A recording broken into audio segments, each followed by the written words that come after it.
Alright, I'm going to attempt to make a tier list for the Ascension Tactics deck that we've seen so far. I'm going to start with light-costed cards from all of the sets and kind of order them around, and then ultimately I'm going to move things as we go. So first things first, Void Initiate. It gives you the ability to banish a card in your hand or discard pile when you play it. You have that risk that if you draw it right after a shuffle, you're going to have to hurt your current hand and make your deck better. Overall, in most Ascension games, I like Banish enough to be willing to accept one of these into my deck. In Ascension Tactics, things move so fast, and it's not so much about just banishing things as it is getting a little bit of a cluster of good things in your deck. I don't find it very strong.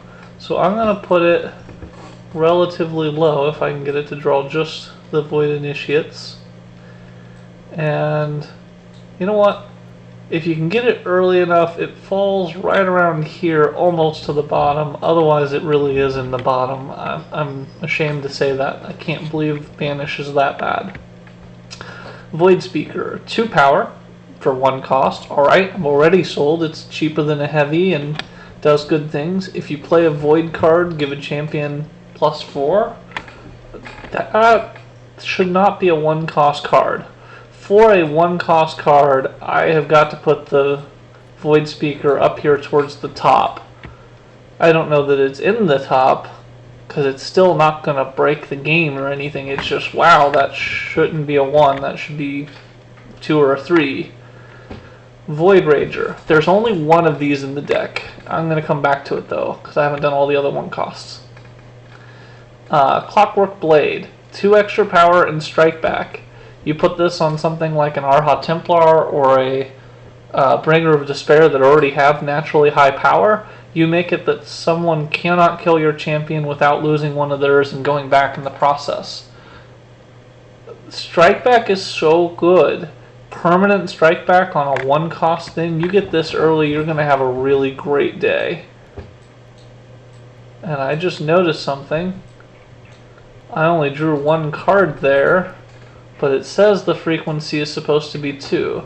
So either I've lost one somewhere, or there aren't actually 2 in the demo deck, even though it says there should be 2. I guess that brings up a point that this had 22, this had 22, this had 23, and this only had 21.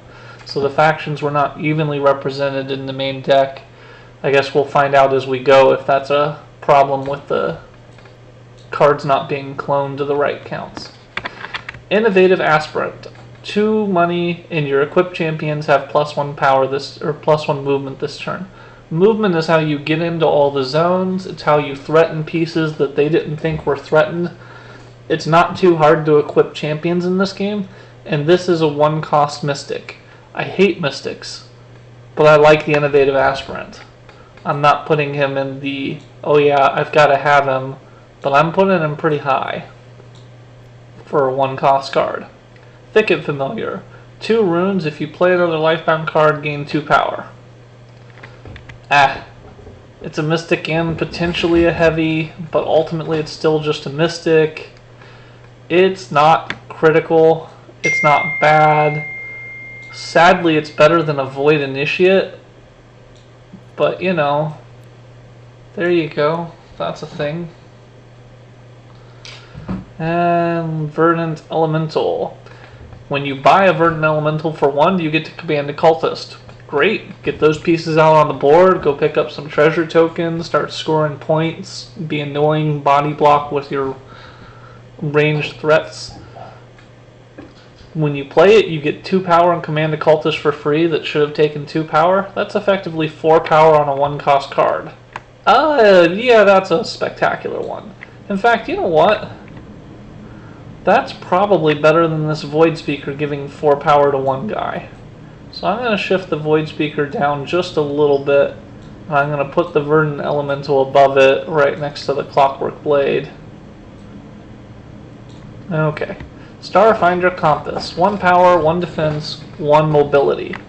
Mobility. So good. I've mentioned that over and over, and this is mobility that stays.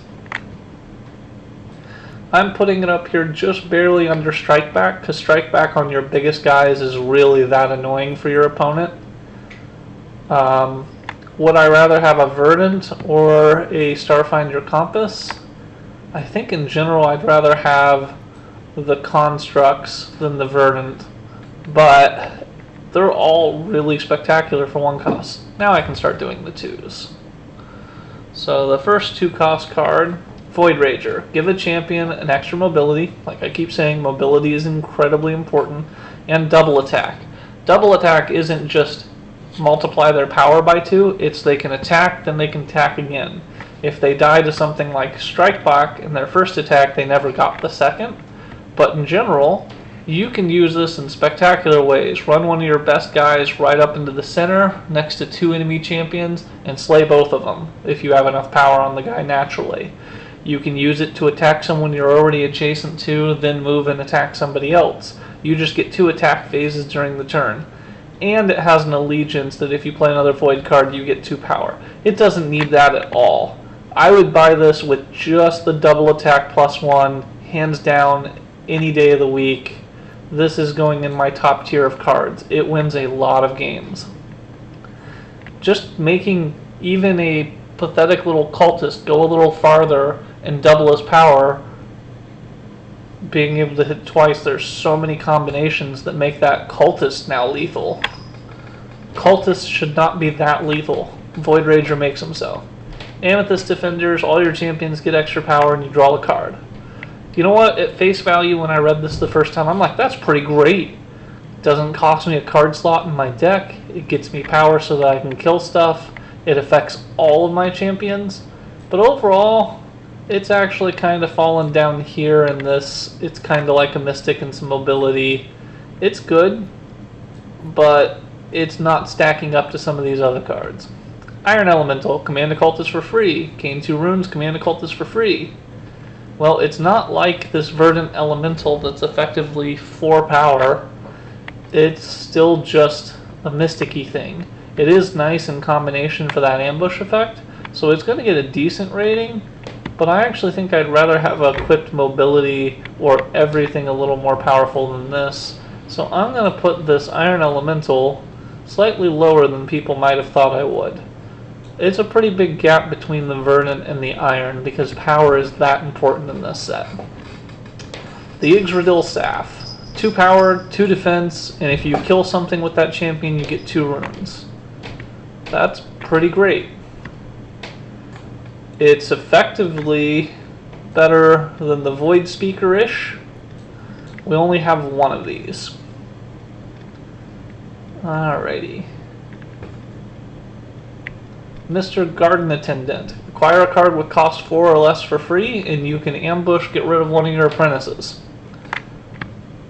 Honestly, most of the great cards in this game, you can totally survive with 4 cost or less. Being able to acquire at that threshold for free, and you replaced one of your apprentices that was basically doing nothing the whole game, this is pretty solid. If you happen to be the blue player in the demo that has, if you play an Enlightened card, you can command one of your champions for free, yeah, that's pretty solid. I'm going to put it down around here. I'd still rather have mobility and champion buffs than this, but that card gets good mileage. Dreamscape Diviner, just draw a card. If you've played another Enlightened card, give a champion +2 mobility. To be honest, I've actually never seen this come in all the games I've played. It's never flipped out for me. So I'm kind of on the spot trying to decide where I'd put this. I love mobility. Playing multiple Enlightened cards isn't exactly hard. That blue player has an incentive to do them already. It doesn't kill a card slot. I think I'd put it pretty similar to Amethyst Defender, where you're getting some utility on your champions, but it only affects 1, but it's a good buff. I think I'd put it right around here. Alright, Ascetic of the Lidless Eyes. I've already mentioned this before while streaming. This is the one that's going to hurt my soul to say. Drawing 2 cards is not important in this game. That actually hurts me to say. That hurts me to hear you say that. It's too fast, there's no point. You don't actually need your cards to do stuff, you just need to command your champions. I have not found draw 2 cards to be an effective combination unless you've already thinned your deck. And the game should be over by then if you've thinned your deck. I don't value it very highly unless there's nothing else cheap to go for. I just realized I hit the 3s without doing these, so let's go back up to the Pollen Pixie. 2 power, put this into your hand when you get it, so you can immediately command another cultist. It's effectively a better heavy infantry. It sets off lifebound when acquired and when played effects. Technically it sets off both instantly, so I'd put this pretty decently high. I'd put it probably in the general buff category level. I still think the Void Speakers +4 to a single champion. You know what? That's actually an allegiance effect. I'm going to pull him down to this category as well. Told you things would move a little bit as we go. The fact that you can't guarantee that goes off for a 1 cost, it is spectacularly good though. People are going to pick it up just because of the opportunity. Alright, Flourishing Druidess. Cost 2, banish a card you've played, so you upgrade an apprentice into a mystic forever, and you get your when acquire lifebound and put more lifebounds in your deck. That's pretty solid. But actually I'd rather have, acquire things for free instead of 2 runes on future turns. I would rather have this constant cultist command. I put the Flourishing Druidess down here in this category. The Thicket Familiar, needing the Allegiance in order to get its bonus to be a little better than this in stats, is not as good as the Ambush, so it's just slightly above this Thicket Familiar in my mind. Alright, I believe I already started the 3s for Enlighten, so we'll pick back up there. Command a champion for free. Well, everyone has 4-cost champions. You need them to move to do stuff. The more things you can command, the better. There's really no reason not to pick something like this up. It's definitely better than Verdant Elemental. The cheapest constructs are actually so good I'm going to push them a little further because Temple Commander goes just below even the cheapest constructs, but it's way up here. Alright, Flanking Askara. Ambush. Acquire a Mystic or a Heavy for free. And it's a may acquire, so you're not forced to do that. Your champions have +3 power and +1 mobility. A global mobility buff and a global power buff. This is quite spectacular. So you've got this thing that helps one guy get boots, and it stays with him. This helps everything gets boots and makes a big turn. This is going all the way up here with the double attack guy. I very much like this card. I have had both of them before in a game, and it felt spectacular. It just did all the things I wanted all the time. Wildbark Mail. You get to put a forest somewhere. Normally you're cutting off your opponent's access to one of the side lanes by putting a forest in the last spot, the side of their thing. The champion equipped with Wildbark is not slowed. +2 power, +4 defense. That +4 defense can make some guys really tanky. Yeah, this is spectacular. Would I rather have mobility? I would, actually. However, the not slowed by forest kind of feels like mobility. It's like getting an extra boot as long as you're doing a surprise jump over the center lines. Strike Back, I value Strike Back a little more than this because it's way more annoying. So this is going right in this range, pretty much dead even with the Templar Commander in my mind. That one I might change my opinion on a little bit as we go. It's definitely solid. All the constructs are good in this game. Landtalker, 3 runes on a 3 rune card. If you acquire Lifebound, you get +2 for all your champions. This is the only money card in this entire game that I liked. Did I like it more than mobility, buffs? I think I like it pretty much right on par with all of these things. That's how bad money is. Free acquire.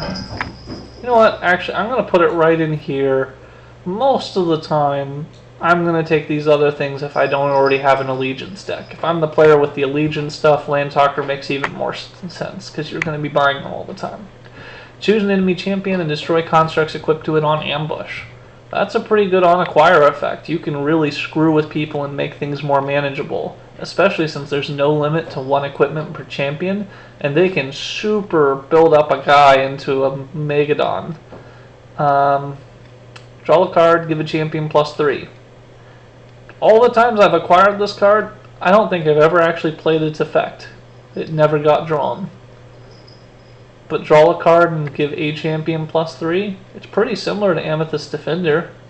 I'm going to put it just slightly higher here because it gets bought every time it's available just by the threat of that construct destruction when you don't want it.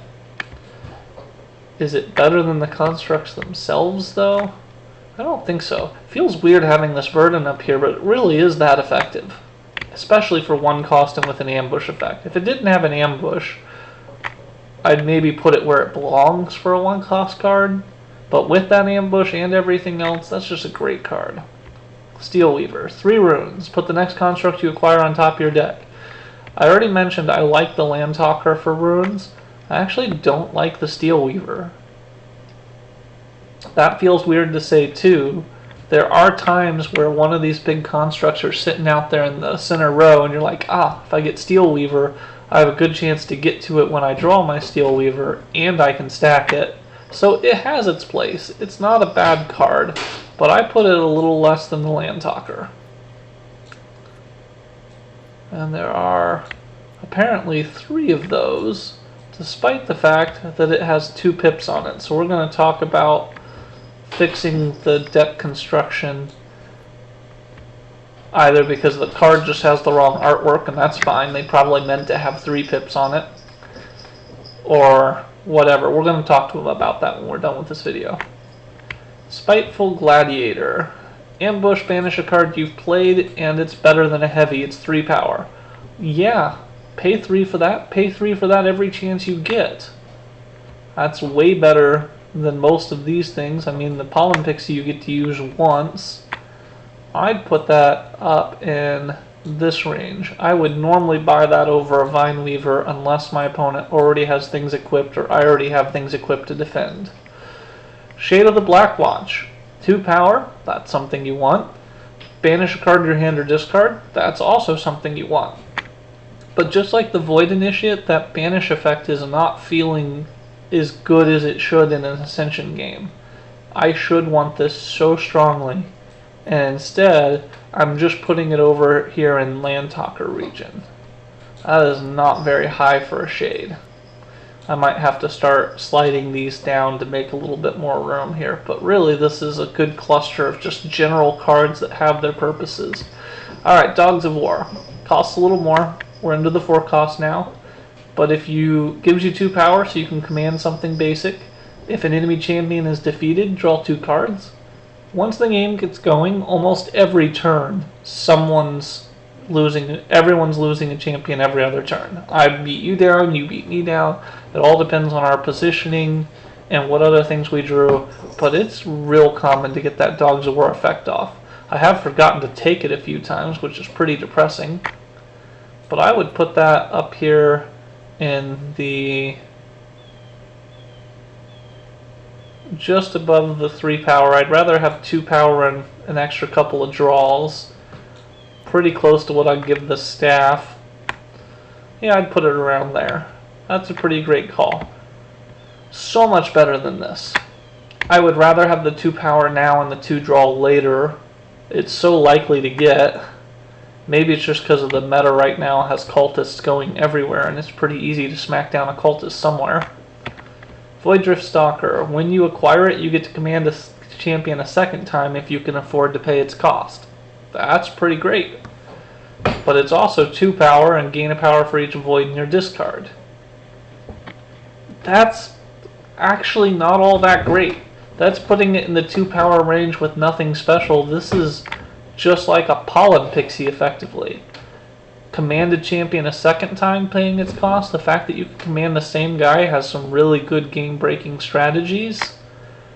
But just having an extra 2 power the turn you buy it and being able to do another command is not that dissimilar.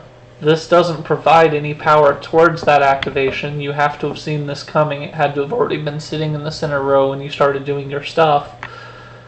I'm going to actually put him in the... Oh, that feels bad. I'm going to put him down here. It is a really great ability to be able to use the same guy again. It doesn't come up so much that I have to value this card above everything else and have to take it away from everyone. It's just here. Note that if you do get a Void Rager and then buy a Void Drift Stalker, and you can afford to affect him again, he still has double attack that whole turn.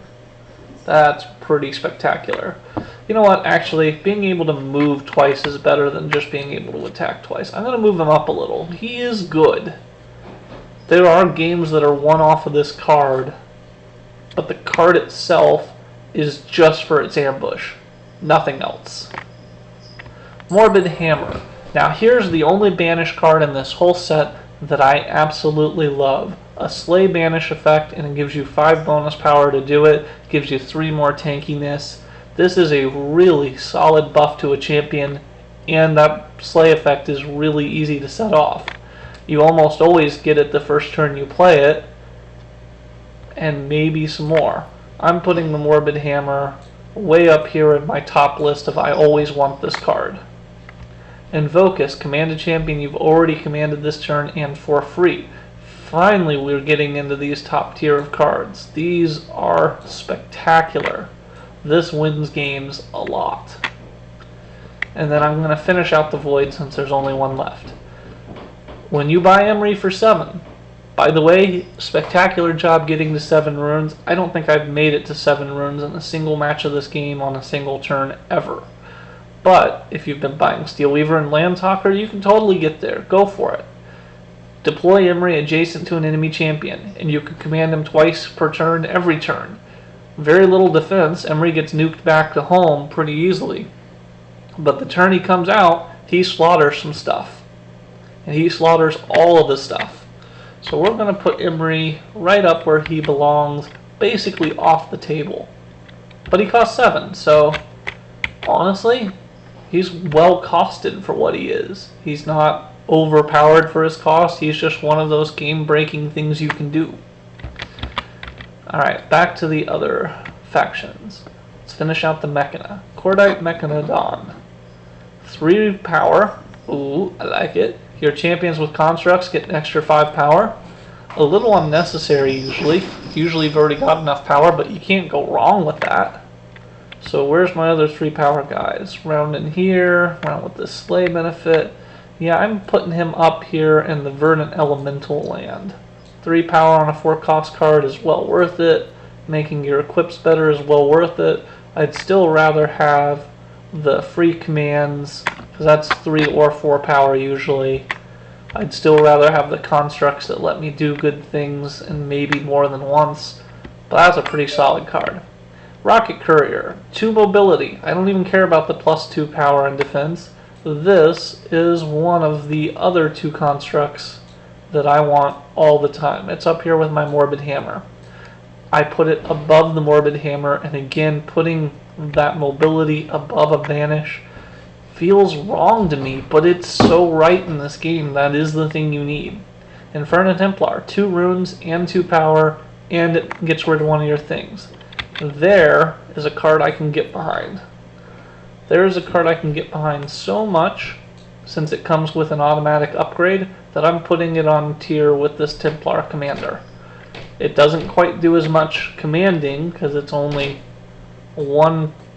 2 power instead of the 3 or 4 effectively, but 2 runes, doesn't hurt your deck, gets rid of a card slot. That's worth it all on its own.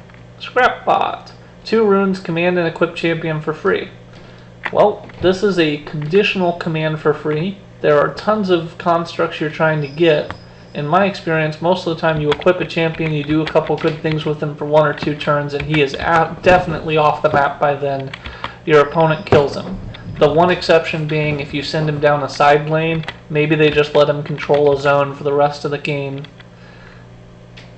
I want to like the Scrapbot, a free command. I want to buy him just because I see his artwork and go, oh, that's like one of the most powerful things in this game. I have to have it or everything breaks. He's going down here with the Void Initiate. It feels bad. It feels bad, man. But there he is. Conduit Monk, 3 power, pretty solid. If you have an equipped champion, draw a card. That happens reasonably, but not all the time. But when you buy him, you get to command something for free and your mechanizer plus 5 power. Spectacular for that yellow side. Great for everyone. You can't go wrong spending 5 now to use a champion and have 3 power in your deck. I'm putting him on par with the command a second time if you can pay for it, and the upgrade a starter into 3 power. That's where he belongs. Did you notice that the Verdant Elemental is above him? The Verdant Elemental does more work when it's played. And command Occultist versus command a champion? But yeah, that's where I'm going to put him. Ultimech. Double the power and the defense of a champion. You apply other additions, any other things that are equipped to them or bonuses from cards you've played, and when you buy it, you get a treasure. Treasure are vitally important in this game. Come here, top tier cards. If I have an Invocust out here and an Ultimech, I'm going to have a real tough decision if I have 6 runes. Honestly, I think I normally take the Invocust if the game has a little time left. However, making one guy a miserable thing for my opponent to deal with and gaining a treasure right now, spectacular. Alright, here's the joke of the game. 8 runes. I have never seen someone get 8 runes. I have seen 7 one time. I don't recall ever seeing someone have 8 runes on the turn. You know what? I say that, and then I remember buying 2 4-cost cards yesterday. Anyway, this has never been a thing that's come into play ever. But its effect is undeniably amazing. 8 damage to an enemy champion and every champion, which could be your own, adjacent to it. Anywhere there's a cluster of enemies or a shrine that they're controlling, you just orbital bombard it. Boom! Hadron Cannon knocks them all out. 8 damage kills most things.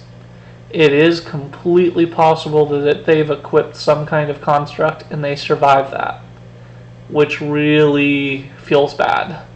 But you know that going into the decision, so you nuke wherever is most effective. Maybe you just clear off a side shrine they currently have. 8 power and range to a thing, you put that on something like an Arha Templar or a Bringer of Despair so that they can reach everything all the time and there's no way it ever survives. Of course this is a spectacular card. I would rather have Imri. Imri's probably going to do more effective things during the course of the game, and if you had power when you deployed it, but you had to have 7 runes to buy it, so maybe you didn't exactly have a lot of power to command Imri that turn. It's in the same range. I think I'd rather have a new champion than this construct, but it is epic. Alright, Cetra. Ambush. Destroy all enemy constructs. So much better than the Vineweaver. Sometimes it comes into effect, sometimes it doesn't. The fact that Cetra costs 4 is absolutely absurd, because Cetra is a ranged character that hits everything that's an enemy in range. You can shoot all sorts of cultists down, all sorts of champions. The balancing factor is supposed to be the 3 to command and the 3 power. There's a ton of buffs in this game. Look how many cards give all of my champions bonus damage. Look at all the ways I can equip it with something. That is ridiculous. And as a result, Cetra gets to go above Imri.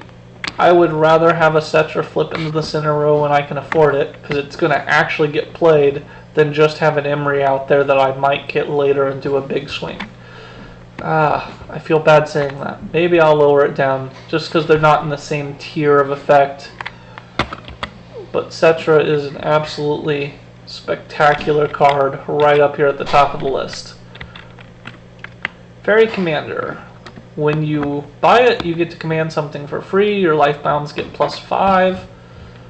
Alright, that's spectacular, especially for the blue team that have 2 lifebound champions, and Cetra could be in anyone's control. Gain 3 power when you play it. That's pretty great. Your champions are not slowed by Forest. Let's compare that to the Conduit. Conduit also commands, but it helps Mechana.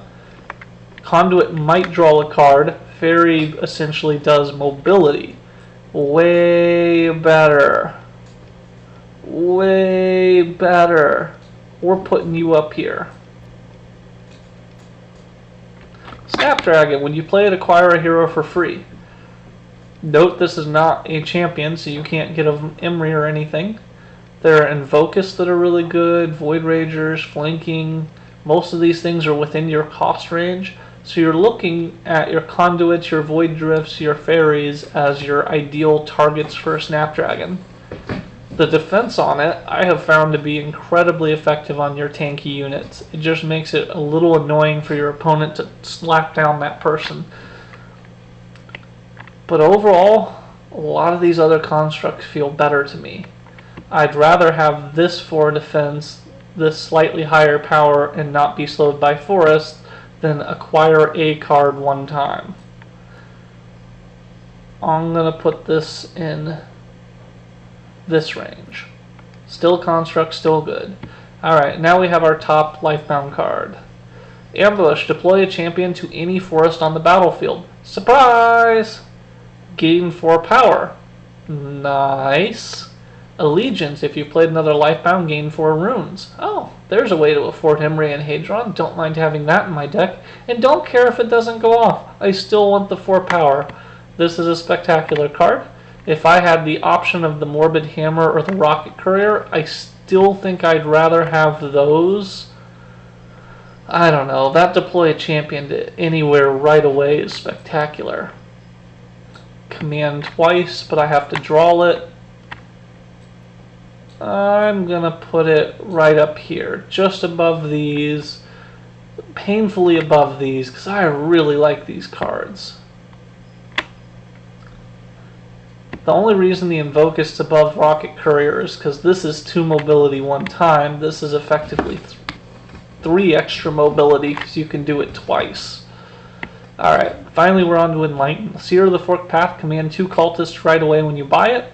Your champions have extra mobility when you play it, and you can command 2 more cultists.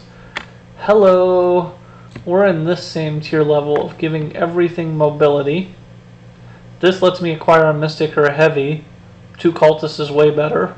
3 power, or 2 free cultist commands. Right up here.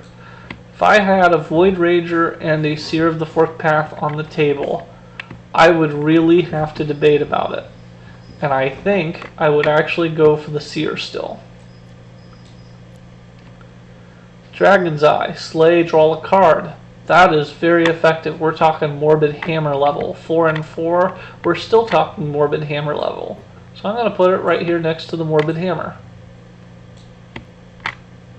All-Seeing Eye. When you buy it, you command a champion for free. Your Enlightened champions get a boost. I've noticed that every faction has one of these except for Void. What's up with that, Stoneblade? Anyway, -2 to command when you've equipped it. That makes it cheaper to command, but doesn't make it tankier. I mean, it's an instant command, so it's definitely going in this range.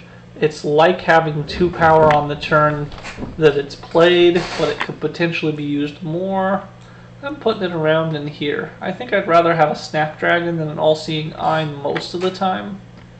And now we finally get to the Enlightened top tier. Master Dartha. When you buy it, you command one of your champions for free. And then you command him for free because he goes straight into your champion army and has a 0 command cost. 4/8. The 4 is reasonable, but the 8, that is an unreasonable statistic. That is way too tanky. The fact that you have to spend treasure chips just to take Master Dartha off and he comes back for free over and over. Why? I would put him at 6 defense. That would feel better for something that gets commanded for free and is already an extra unit. We're putting him right up here next to the cannon. Not Emery, but still super good. And now here's the only hero that makes these acquire for free things spectacularly good. To Hear the Sun, when you buy it, you get 2 treasures. Those are game changing. When you play it, command 2 champions for free. Those are game changing. That is spectacular. If I had to choose between Emery and Tahir, because I had 7. Ooh, that's a tough one. 2 treasures are normally worth it. However, if we're already in the end game and at this kind of cost level, we might be. Just getting another guy on the field and doing some damage right now might be more important. I'm going to put this right on the Hadron and the Master Dartha. If I had Master Dartha into here, I think I'd probably still take Dartha. No, if it's early enough, I would take to here. We're going to put him in this range. There's no way I'd take the Wolf King over to here, though. Alright. Now we're going to do our own little sub thing with the champions. But first, let's make sure that you see where these Void Initiates fall. They're pretty low. The Ascetic, shockingly low. I can't believe I've got it down there, but that's what it is. The Mystic, well, we have an entire tier right here for the Mystic. Nope, that's too good. The Mystic doesn't even belong down here. The Mystic belongs down here. Whee! If you buy a Mystic in this game, I can't believe you. What's wrong with you? Why would you do that? Heavy Infantry? There are reasons to do that. Still commands power. So I'm just going to put it right here in this cluster of things. And now let's do the champions one by one. Mechana Initiate. I want to hate this card because it's called the Mechana Initiate and I have bad memories of these cards being terrible. But 5 power and 3 defense is solid. It only costs 2 to command, so it's just a slightly beefier Occultist. The fact that you just have to play a Mechana card, you don't even have to equip it or anything, and get 2 boots. This guy zips all around the battlefield. It's plenty easy to get his power boosted so that he can kill stuff. I really like him. Hadron Smithy. This is one that some people are really upset with, saying he's not good enough or this, that, or the other. I really like him. He only does 3 damage, so he's not killing very often. He's normally slaughtering cultists or needs powered up by something. But you can just run him into the middle shrine, smack down a cultist, and then bump back 2 enemy champions, and you control the shrine, getting the point this turn. Sure, that's a kind of short-sighted way to look at it, but you can get a point every time you run him into the center reliably, unless you're dealing with strike back. I think it's just fine. Bringer of Despair. This is my personal favorite. Well, this or Arha. This or Arha are my personal favorite. It sets up a lot of things. You can totally build 4 power into a deck. You start with 2, you just need 4 more so you can command a basic champion and him. Getting that +5 to the other guy reliably kills stuff. A 7/8's already decent.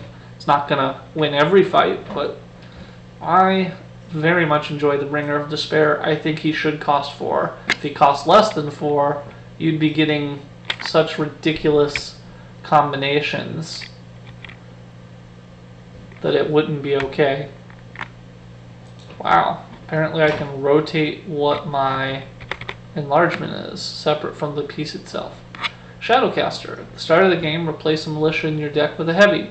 Okay, that's kind of interesting, messing with the meta of your start deck, having more power so you can command more often. That sort of justifies the 3 power instead of the 1 power, but only in the short, or instead of 2, only in the short term. Ranged characters, if you can buff the power on ranged characters, you can do a lot of damage with them. I find him riding the bench or being a critical part of my strategy. It all depends on what constructs I get access to. So, let's put him down here below the smithy. And then let me deal with the cat for a second. Cat doesn't understand why its water bowl isn't running.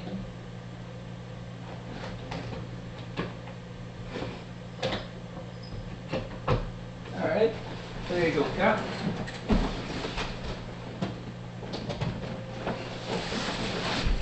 Alright, that problem is solved. Now you get to listen to the water fountain. Cats didn't like that I turned it off briefly. Alright, Rubick Lycanthrope. 3 power, 6 defense. Decent defense. not a great killer unless you can play a lifebound card and get +5 to it, and then it slays just about everything. 2 to command, pretty easy, honestly. He goes right here next to the Mechanician. Although, I give the advantage to the mobility over the higher power and the more likely to survive. Arha Templar, like I said, probably my favorite. Only costs 3 to command, completely reasonable for a big beefy unit. 9 power, smacks down anything without boosted defense. Easy to boost himself to get to the things that have boosted defense. When you kill something, you get to command another champion for free. That sets up a ton of plays. So let's put the Arha right at the top of my list. So let's make a little room here.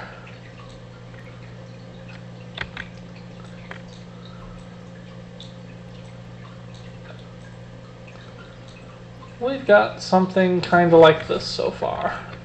Ascara of Fate. If you've played Enlightened, you can command it for free. It's a 4/5. Well, 5 is plenty splatable. 4 can kill some things, but not others. It can kill a Mechanician and a Shadowcaster. The fact that it can be commanded for free is pretty decent. But really, I'm putting it in this Rubick Lycanthrope level. I find myself using the Runic just as much. This I'm using when it's free. This I'm voluntarily paying for. Alright, now the hardest one to place for me, Flytrap Wedge. It's a 6/6, those are decent stats, but it can't kill a Hadron Smithy, it can't kill a Bringer of Despair without a boost. It can kill most of its own sided units. If you play a lifebound card, it gets ranged. That makes it much better once it has ranged. And Slay effect to draw a card. Slay draw a card's pretty decent. I like that Dragon's Eye. I like things like that. But 4 power to command, I'm almost always using it off of an Arha Templar Slay.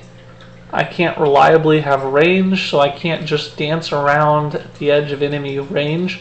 I do really like when they push up close to me, I shoot them with a Snapdragon or a Flytrap Witch, and then walk backwards a step so that they're not in range of me anymore and can't run up and smack me without a mobility boost. I honestly put it down here. I find myself getting more honest use out of the Rubick Lycanthrope's 8 power than the 6 with ranged. I find myself using the mobility more. Some people love this, some people absolutely hate it. I put it somewhere in this range. For me, it's all about the Bringer and the Arha. It's all about the mobility. It's all about the things I just said, and that's all I've got. There's my tier list. Took me 40 minutes to go through it, but hopefully the process, because I didn't plan this out in advance, will be useful. And I'm going to save it so I can come back and revisit this after people tell me what I did wrong. Tier list done. Alrighty.